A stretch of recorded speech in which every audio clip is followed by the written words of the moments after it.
Silver just got its face ripped off, gold right behind it. And I was sitting here watching the carnage unfold, seeing the panic spread across social media, seeing the same people who were celebrating a week ago suddenly questioning everything. And I thought, okay, we need to talk about this because what you're seeing on the surface, the price dropping, the red candles, the fear, that's not the full story. The real story is happening underneath. It's happening in the margin requirements. It's happening in the short interest data. It's happening in the positioning that nobody's paying attention to while they're too busy watching the headline number tick down. So, let's get into it. Let's talk about what actually happened, what it means, and what comes next. It's February 2026. Before we go any further, comment below what day and date you're watching this from. And actually, I want to try something. Drop your city and country in the comments. I'm curious how far this community reaches. We've got people tuning in from all over the world, and I want to see the map light up. Also, if you're new here, this is Financial Crux. We break down markets, metals, and money without the nonsense. If that sounds useful, subscribe, and let's keep going. So, here's what happened. Gold was sitting at all-time highs. We tagged nearly $5,600 an ounce at the peak. Silver had ripped past $100 for the first time in most people's lifetimes. Everyone was celebrating. Everyone was posting rocket emojis. Everyone suddenly became a genius because the line was going up. And then Friday happened. Gold dropped 11% in a single session. Silver got hit even harder. By Monday morning, gold was trading around $4,500. Silver was sitting around $75. That's a brutal, violent, no mercy kind of move. And the narrative machine immediately kicked into gear. The popular story is that the Fed kept rates unchanged. The dollar strengthened and the nomination of Kevin Warsh as the next Fed chair somehow spooked the metals market. And look, those things mattered. They did. But if you think a Fed hold and a nomination explain an 11% crash in gold and a similar destruction in silver, you're missing the mechanics. Headlines give you the story, but mechanics give you the truth. And the truth is, this was a leverage unwind driven by margin squeezes that had been building for weeks. Let me explain. When volatility spikes, exchanges get nervous. They don't want traders blowing up and leaving them holding the bag. So what do? They raise margin requirements. They force you to put up more cash to hold the same position. And if you can't come up with that cash, you get liquidated. Your position gets closed whether you like it or not. That's what started happening. The Shanghai Futures Exchange raised margin requirements on gold to 19% and on silver to 22%. They also set daily trading limits of plus or minus 17% for gold and plus or minus 20% for silver. That sounds like a lot of room, but when you're leveraged, that kind of range means your position can get annihilated before you even have time to react. And it wasn't just Shanghai. The CME Group, which handles most of the futures trading in the West, also hiked margins late last week. So now you've got two of the biggest exchanges in the world simultaneously, making it more expensive and more risky to hold leveraged positions in precious metals. And when that happens, traders don't sit around debating the fundamentals. They reduce exposure, they close positions, they get out. Not because they stopped believing in gold or silver, but because the cost of staying in just went up and the risk of getting caught on the wrong side of a violent move became too high. This is what I mean when I say the real story is in the plumbing. The headlines tell you about the Fed and the nomination and the dollar, but the actual selling pressure came from leveraged traders getting squeezed out by margin hikes. It's mechanical. It's not about whether silver should be worth $100 or $75. It's about who can afford to stay in the game under these new conditions. And a lot of people couldn't. Here's a metaphor I want you to remember. Think of margin requirements like a boa constrictor. They don't kill you all at once. They squeeze a little tighter every time you exhale. And eventually, you can't breathe anymore. That's what's happening to speculative positioning in metals right now. Every margin hike is another squeeze. Every volatility spike is another exhale. And unless you're sitting on a pile of cash or you're not leveraged at all, you're feeling the pressure. Now, does that mean the bull market is over? Does that mean gold and silver are finished? No, absolutely not. But it means we're in a different phase. The easy part where everything just goes up and everyone makes money. That part is done. Now we're in the part where the market separates tourists from locals. The part where weak hands get shaken out and strong hands accumulate. The part where patience and position sizing matter more than conviction and enthusiasm. Let me give you some context on what just happened in percentage terms. Over the past 12 months, gold is still up, around 66%. That's not a typo. Even after this crash, gold has outperformed almost everything over the last year. It was up 90% at the peak, and now it's up 66%. That's still an incredible move. For silver, the numbers are even more dramatic. Silver is up 139% over the past year. At the peak, it was up 255%. So yes, we've given back a lot, but we're still massively in the green on any reasonable time horizon. The problem is most people don't think in terms of time horizons. They think in terms of peaks. They anchor to the highest number they saw and then measure everything from there. If you bought silver at $30 a year ago, you're still up 250% even at today's prices. But if you bought at the peak, if you chased the move right when everyone was screaming moon, then you're down 30% and panicking. Same asset, completely different experience. The difference is timing and position sizing. And that's a lesson the market teaches over and over again to anyone willing to learn it. Now, let's talk about something that's flying under the radar but is critically important. Short interest in silver miners has hit a record high. According to recent data, short interest in the silver mining sector is now at $2.4 billion. That's billion with a B. That's the first time in history that short interest in this space has topped $1 billion. And now it's more than double that. What does that mean? It means there are a lot of people betting against silver miners right now.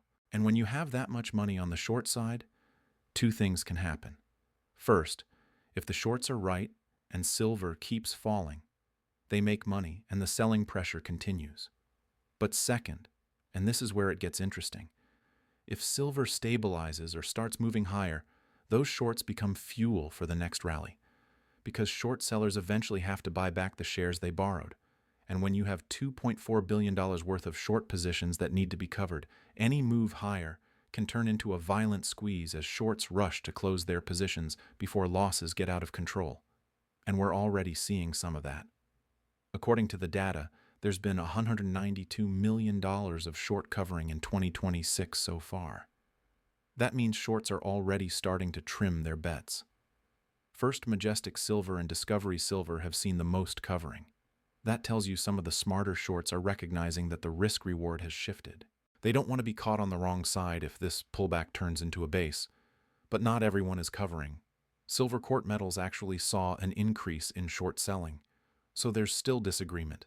Some shorts are getting out, some shorts are doubling down, and that tension is what creates volatility. The market is not in consensus right now. It's a battlefield. And in battlefields, you need to be careful where you stand. All right, let me shift gears and talk about the fundamental picture, because it's easy to get lost in the short-term noise and forget why we're here in the first place. The structural story for silver has not changed. Let me repeat that. The structural story for silver has not changed. Global mined silver production is still around 820 million ounces per year. Annual demand has still pushed past 1.2 billion ounces. That's still a deficit of nearly 400 million ounces every single year. The crash didn't fix that. The margin hikes didn't fix that. The short sellers didn't fix that. The deficit is still there, eating away at available inventories, creating pressure that will eventually express itself in price. And the demand side is only getting stronger. Solar panel manufacturing is ramping up globally as governments push decarbonization targets. Electric vehicles need silver for their electronics and battery systems. 5G infrastructure requires silver for its superior conductivity. And here's the new demand driver that most people still aren't pricing in: artificial intelligence, data centers, high-speed computing. Silver has the highest electrical and thermal conductivity of any element on the periodic table. When you're running AI chips at speeds that would have been science fiction a decade ago, that conductivity matters. Copper is fine for a lot of applications, but at AI speeds, you need silver plating and silver interconnects to keep resistance low and heat under control. These demand drivers don't care about the Fed. They don't care about margin requirements. They don't care about what the dollar did last week. They're structural forces that are reshaping how much silver the world needs, and the supply side cannot respond quickly. Mining projects take a decade to develop. Permitting is a nightmare. Ore grades are declining in most major regions. Capital markets have been cautious about funding new exploration, so you have demand accelerating and supply struggling to keep up. That's the recipe for higher prices over time, regardless of what happens in any given week or month. Now I know what some of you are thinking. If the fundamentals are so strong, why did silver just crash? And that's a fair question. Here's the answer. Fundamentals tell you where price should go over time. Positioning tells you where price will go in the short term. And right now, positioning is messy. Leverage longs got washed out. Shorts are at record levels. Margin requirements are squeezing participation. And the market is in a state of confusion, trying to figure out what it wants to believe. This is normal. This is what happens in bull markets. They don't go up in straight lines. They shake you. They test you. They make you question everything you thought you knew. And then once they've shaken out everyone who shouldn't have been there in the first place, they resume the trend. I'm not saying the bottom is in. I'm not saying we can't go lower. We absolutely can. Silver could test the low 7s. It could dip into the 60s if we get another liquidity event. Gold could revisit 4,300 or even 4,100 in a severe shakeout. Those are all within the range of possibilities. But here's the question you need to ask yourself. Did the deficit disappear? Did AI data centers suddenly stop needing silver? Did solar panel manufacturing shut down? Did central banks stop accumulating gold? Did the world's debt suddenly get paid off? The answer to all of those is no. So if the fundamental reasons for owning metals haven't changed and only the price has changed, what does that actually mean? It means you're either getting a better entry point or you're getting scared out of a position you should be building. Let me talk about the gold-silver ratio for a minute because this is something experienced traders watch closely. The ratio tells you how many ounces of silver it takes to buy 1 ounce of gold. When the ratio is high, silver is relatively cheap compared to gold. When it's low, silver is relatively expensive. Historically, silver tends to outperform gold when the ratio is high and starts to fall because that's when silver is playing catch-up. Right now, even after this crash, the ratio is still elevated by historical standards. That tells you silver still has room to outperform gold on a percentage basis if the bull market resumes. The catch is silver's volatility cuts both ways. When things are good, silver runs harder. When things are bad, silver falls harder. That's why position sizing in silver needs to be more conservative than in gold. You're taking on more volatility for the potential of higher returns. And if you can't stomach that volatility, silver will punish you emotionally before it pays you financially. Quick pause. I want to hear from you. Where are you watching from right now? Drop your location in the comments. Are you in the US, Europe, Asia, South America, Africa, somewhere else? Let me know. And while you're down there, tell me, are you using this pullback to add, or are you waiting for more clarity? I'm genuinely curious how this community is positioned. All right. Let's talk about what to watch from here because just sitting around hoping isn't a strategy. You need levels. You need signals. You need a framework for deciding when to act and when to sit on your hands. For gold, the immediate level everyone's watching is around 4,900 to 5,100. That zone has acted as both support and resistance over the past few weeks. If gold can reclaim 5,100 and hold it, that's a sign buyers are stepping back in. And the worst of the liquidation might be over. Above that, you've got resistance around 5,300, then the late January high around 5,450, and then the all-time high at 5,598. That's the roadmap for bulls. On the downside, if gold can't hold the 4,900 area, you're looking at 4,800 as the next reference. Then the February 6th low, around 4,650.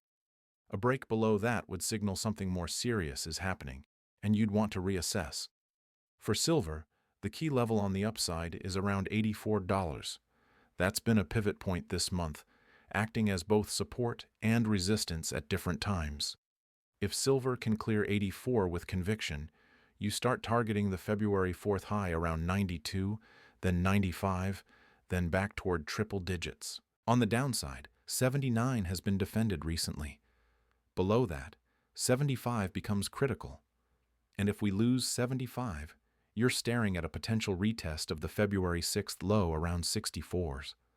That would be painful, but it would also probably be a generational buying opportunity for anyone with dry powder and patience. Now, I want to address something that's been bothering me about how people are reacting to this crash.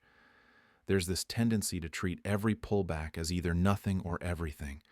Either it's just a dip and you should buy more, or it's the end of the world and you should sell everything. Neither extreme is helpful. Reality is messier than that. Here's a better framework. Ask yourself what has changed, not the price. The price is just a number. What has actually changed about the reasons you own this asset? If you own silver because you believe in the structural deficit, has the deficit gotten worse or better? If you own gold because you're hedging against currency debasement and fiscal irresponsibility, has the government suddenly become fiscally responsible? If you own miners because you believe operating leverage will amplify returns as metal prices rise, has that math changed? In most cases, the answer is no. The reasons haven't changed. Only the price has changed. And if your thesis is still intact, but the price is lower, that's not a reason to panic. That's a reason to evaluate whether you want to add more at better prices. Of course, that assumes you're sized correctly. If your position is so big that this pullback is causing you to lose sleep, you were sized wrong. Not morally wrong, just strategically wrong. Position sizing isn't about how much you believe in something. It's about how much you can lose without it affecting your judgment. And if you're staring at red numbers that are making you irrational, you need to cut back to a size that lets you think clearly. Let me tell you what I think happens from here, and I want to be clear that this is my opinion, not a prophecy. Nobody knows the future. Anyone who claims certainty is either lying or delusional. But based on everything I'm seeing, here's my base case. We're probably in for a period of consolidation. Choppy, frustrating, sideways price action that makes both bulls and bears angry. The bulls will get excited on every bounce and then watch it fail. The bears will get excited on every drop and then watch it find support. This is what markets do when they're digesting a massive move. They need time to reset positioning, to wash out the weak hands, to find a new equilibrium. This consolidation could last weeks. It could stretch into spring. And if you're the kind of person who needs fireworks every day, you're going to hate it. But consolidation is where trends reload. It's where the next move gets built. So instead of fighting it, use it. If you want to add to your position, scale in during weakness. Keep dry powder for the possibility of a deeper shakeout. And don't try to time the exact bottom because you won't. What could accelerate the timeline? Geopolitics is the obvious one. Any escalation in Middle East tensions, any surprise in the trade war situation, any banking stress, any currency crisis in a major economy. Those kinds of events can flip risk sentiment overnight and send money rushing back into hard assets. On the flip side, what could extend the consolidation or push prices lower? Stronger than expected inflation data that forces the Fed to stay hawkish. A dollar rally that squeezes commodities across the board. More margin hikes from exchanges. Continued deleveraging as traders adjust to the new cost of playing this market. The honest truth is, I don't know which scenario plays out. Nobody does. But I know how to position for uncertainty. You keep your sizing reasonable. You have a plan for multiple outcomes. You don't bet the farm on any single prediction. And you stay focused on the fundamentals that drive long-term value rather than the noise that drives short-term panic. Let me talk about the miners for a minute because this is where the leverage really lives. When silver was at $30 a year ago, the average all-in sustaining cost for a miner was around $20 to $25. That left a slim margin, maybe $5 to $10 per ounce. At those margins, miners make money, but not enough to get anyone excited. Now look at what happens at current prices. Even at $75 silver, you're looking at margins of $50 per ounce or more. That's a 5-fold to 10-fold increase in per ounce profit on a 2 and 1 or 2 times move in the underlying metal. That's operating leverage. That's why mining stocks can outperform the metal when things go well. But it also cuts both ways. If silver drops back toward costs, those fat margins shrink fast and the stocks get crushed. The Global X Silver Miners ETF is up 180% over the past year, even after the recent drawdown. That's outperformance versus the metal, but it's also come with more volatility. The ETF is down almost 10% from its January peak, which is less than silver's 30+% decline. That's actually relatively good performance, all things considered. It suggests the market is giving miners some credit for the earnings explosion they're about to report. And this is where it gets interesting. We're heading into earnings season. When these miners report their fourth quarter and early 2026 numbers, investors are going to see cash flows that are multiples of what they were a year ago. The math is undeniable. And when the math hits the financial statements, valuation models have to adjust. That repricing might not happen overnight, but it has to happen eventually. Either the stocks go up to reflect the new cash flow reality, or the metal price goes down to destroy those margins. Given the structural deficit, I know which outcome I'm betting on. But let me pump the brakes and give you the other side. Mining is hard. Jurisdiction matters. Some of these companies operate in places where the rules can change overnight. Some have operational challenges. Some have balance sheet issues. Not every miner that looks cheap is actually a good investment. You need to do your homework. You need to understand the specific risks of each company. And you need to avoid the trap of buying the worst stocks just because they've fallen the most. Sometimes things are cheap for a reason. All right, we're getting toward the end here, so let me tie this together. What just happened was brutal. 11% down in gold. Similar or worse in silver. Margin squeezes across multiple exchanges. Short interest at record levels. Headlines blaming the Fed and the new Fed chair nomination. All of it combining into a perfect storm of fear and forced selling. But underneath the noise, the fundamentals haven't changed. The deficit is still there. Industrial demand is still growing. Central banks are still accumulating. The reasons people started buying metals haven't evaporated just because we had a bad week. So, the question you need to answer for yourself is simple. Are you a tourist or are you a local? Tourists show up when things are exciting and leave when things get scary. Locals understand that volatility is the price of admission and stay for the long game. I'm not telling you to blindly buy the dip. I'm telling you to understand what you own and why you own it. I'm telling you to size your position so you can think clearly even when the market is screaming. I'm telling you to have a plan that doesn't depend on feeling good, because the best opportunities usually feel the worst, and the biggest traps usually feel the best. That's the game. And if you want to win it, you need to play by different rules than the crowd. Here are my questions for you, and I want to see these in the comments. Are you adding on this pullback, or are you waiting for more clarity? Do you think we've seen the worst, or is there more pain ahead? And what's your time horizon?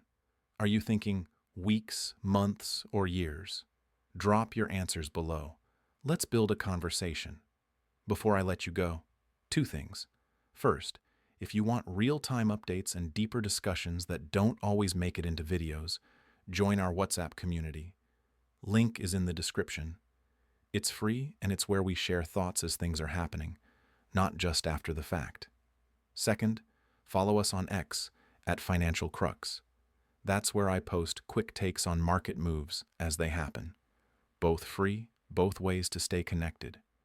And if you know someone who's staring at their portfolio right now wondering what the hell just happened, send them this video. Sometimes the best thing you can do for someone is give them context. Help them see the bigger picture instead of drowning in the noise. All right, let's wrap this up. The crash was real. The pain was real. But bull markets don't die this easily. They shake you. They test you. They make you question everything. And then they reward the people who stayed rational, stayed sized right, and stayed focused on what actually matters. Silver at $75 after being at $100 is not the end of the story. It's a chapter, and the question isn't whether the story continues.